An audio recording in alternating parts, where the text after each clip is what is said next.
Vadodara municipal corporation દ્વારા છેલ્લા ઘણા સમયથી જેલ રોડ ઊંચી ટાંકી બાંધવાનું કામ થઈ રહ્યું છે. પાણીની ટાંકીનું સ્ટ્રક્ચર ઊભું થઈ ગયું છે, એટલે કે ટાંકી બંધાઈ ગઈ છે, પરંતુ ફિનિશિંગ અને મશીનરીનું કામ બાકી છે.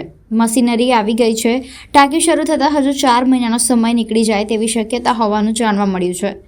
વોર્ડ નંબર 13ના કાઉન્સિલર બાળુ સુર્વેએ વડોદરા મહાનગરપાલિકાના કમિશનરને પત્ર લખીને જાણ કરવામાં આવી કે ટાંકીનું કામ જલ્દીથી પૂરું થઈ જાય, કારણ કે સામે ઉનાળો આવી જશે તો નાગરિકને પાણીની સમસ્યા રહેશે.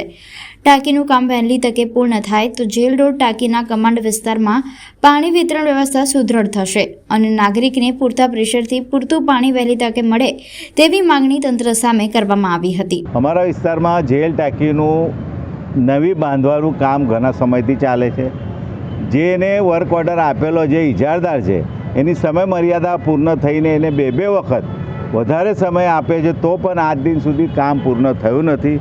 પાણીની સમસ્યા છે. પાણી તમે સમજી શકો કે કેટલી અગત્યની વસ્તુ હોય અને જે સમય પર ન થવાના લીધે ઉનાળાનો સમય આવે છે ને અમારા વિસ્તારમાં સિયાબાગ વિસ્તાર હોય, દાંડિયા બજાર વિસ્તાર, હાથીપોર, ડેરાપોર, શંકર ટેકરી, મરી માતાનો વિસ્તાર કે એ વિસ્તારમાં જે જેલ ટાંકીનું વિતરણ થતું હોય છે અને લાખો લોકોને પાણી જાય છે. 5-5, 6-6 ઝોનમાં એ ટાંકીથી પાણી જતું હોય અને સમય પણ કામ પૂર્ણ ન થવાના લીધે પરિસ્થિતિ એવી છે કે લોકોને પૂરતા પ્રેશરથી પાણી નથી મળતું.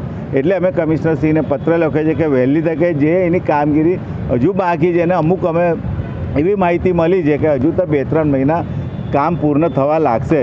એટલે તમે સમજી શકો આખા ઉનાળામાં અમારા વિસ્તારના લોકો પાણીથી વંચિત રહેશે, પૂરતા પ્રેશરથી પાણી નહીં મળે. એના લીધે કમિશનરશ્રીને અમે પત્ર લખ્યો છે, જે પણ ઇજારદાર હશે એને પર કાયદેસર કાર્યવાહી કરો, એની તપાસ કરો, કેમ કે સમય પર કામ ન કરવાના લીધે લાખો લોકોને પાણીથી વંચિત રહેવું પડશે. એટલે વહેલી તકે આ કામ અધૂરી છે તો એને પૂર્ણ કરવામાં આવે એના લીધે અમે પત્ર લખ્યો.